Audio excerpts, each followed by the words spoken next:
Assalamualaikum warahmatullahi ta'ala wabarakatuh. Alhamdulillah, wassalatu wassalamu ala rasulillah wa ala alihi wa sahbihi wa mawalah. Para hadirin yang dirahmati oleh Allah subhanahu wa ta'ala, bersyukur kita kepada Allah subhanahu wa ta'ala dengan ucapan Alhamdulillah. Bersalawat kita kepada Nabi Muhammad sallallahu alaihi wasallam. Allahumma salli ala Sayyidina Muhammad wa ala alihi Sayyidina Muhammad. Para hadirin yang dirahmati oleh Allah subhanahu wa ta'ala, Indonesia adalah satu negara yang luas. Indonesia adalah salah satu bentuk keberagaman yang sangat bercorak ragam macamnya. Indonesia terdiri daripada banyak pulau-pulau dan banyak suku budaya yang ada di Indonesia. Inilah yang disebut dengan kebinekaan. Apa itu kebinekaan? Kebinekaan adalah keberagaman. Bagaimana pandangan Islam terhadap kebinekaan? Apa tanggapan Islam dengan kebinekaan? Hadirin yang dirahmati Allah subhanahu wa ta'ala, ternyata jauh sebelum Islam, jauh sebelum Indonesia ini masuk agama Islam, ternyata kebinekaan sudah disebutkan Allah terlebih dahulu di dalam Al-Quran. Inna khalaqnakum min zakarin wa unsa liqabaila lita'arafu. Sesungguhnya kami ciptakan kalian itu liqabaila, bersuku-suku dan berbangsa-bangsa, lita'arafu, supaya kalian saling mengenal satu dengan yang lainnya. Bagaimana Indonesia ini terbentuk? Bagaimana Indonesia ini tercipta persatuan dan kesatuan yang ada di dalamnya? Ternyata dengan mengamalkan firman Allah subhanahu wa ta'ala yang saya sebutkan tadi. Inna khalaqnakum min dzakarin wa unsa, kami ciptakan kalian itu laki-laki dan perempuan. Liqabaila, berkabilah-kabilah, ada Jawa, ada Batak, ada Sunda, ada Aceh, dan banyak suku bangsa yang ada di dalam negeri Indonesia. Hadirin yang dirahmati oleh Allah subhanahu wa ta'ala, untuk menciptakan kamtipmas yang baik, untuk menciptakan kamtipmas yang kondusif, ternyata kita perlu menyadari yang disebut dengan kebinekaan. Inilah yang menjadi semboyan kita untuk menciptakan persatuan dan kesatuan di negara Republik Indonesia. Kita harus sadar betul siapa kita, berdiri di mana kita, dan akan kemana kita nantinya. Saat ini kita berada di negeri Indonesia. Saat ini kita berdiri di atas tanah yang beribu pulau, yakni Indonesia.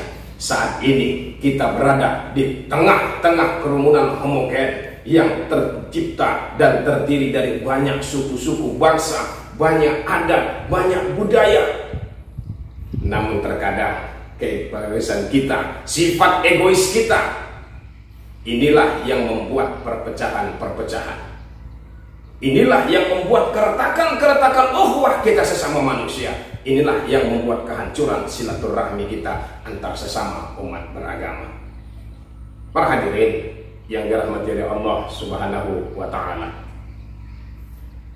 bagaimana perjuangan para pahlawan kita dalam merebut kemerdekaan di negara Republik Indonesia? Ternyata sifat daripada kebinekaan inilah yang dimasukkan para alim dan ulama, dimasukkan oleh para petuah-petuah kita dahulunya untuk menyatukan dari berbagai kerajaan-kerajaan, dari berbagai etnis dan suku budaya, mulai dari Sabang sampai kepada Merauke, ini untuk merebut kemerdekaan Republik Indonesia. Kemerdekaan bukanlah hal yang mudah untuk diraih. Akan tetapi kemerdekaan adalah salah satu bentuk usaha, salah satu bentuk perjuangan, yang mana di dalam perjuangan itu adalah meraih kemerdekaan Republik Indonesia melalui Bhinneka Tunggal Ika, yaitu perbedaan-perbedaan, keberagaman-keberagaman yang kita satukan di dalam satu tekad, di dalam satu prinsip, yakni Pancasila. Masyaallah muslimin, para hadirin yang dirahmati oleh Allah subhanahu wa ta'ala, Islam dan kebinekaan ternyata di dalam Al-Quran itu sendiri. Di dalam Al-Quran itu sendiri baik itu dalam Al-Quran, baik itu di dalam hadis. Rasulullah SAW tidak pernah membeda-bedakan yang mana muslim, yang mana tidak muslim. Bahkan Rasulullah SAW memberikan hak yang sama kepada jiran dan tetangganya, baik itu muslim ataupun tidak beragama muslim. Rasulullah SAW pernah menyuapi roti terhadap seorang buta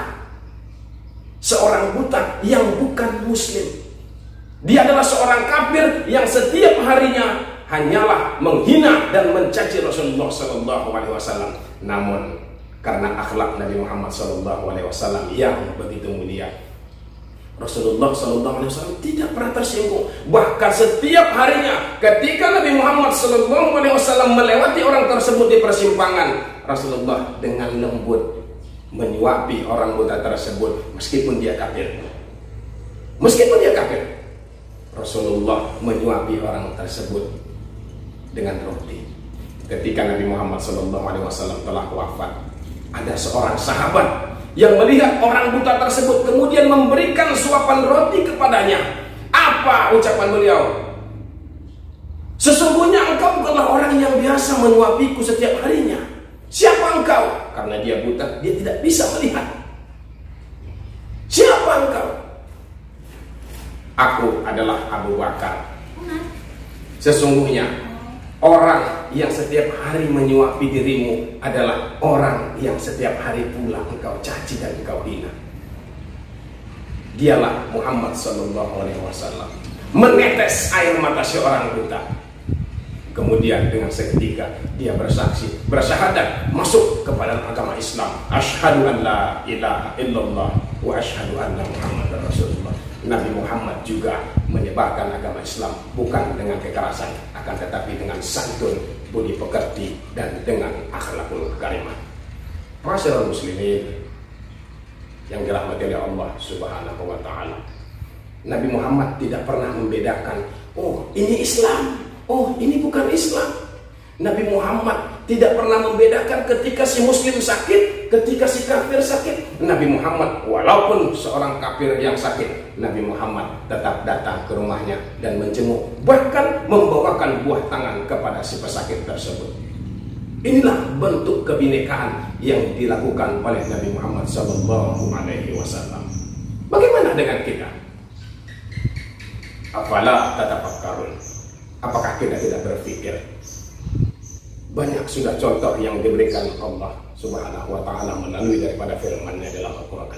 Banyak sudah tauladan yang diberikan Rasulullah SAW melalui hadisnya, baik secara perbuatan, baik secara perkataan.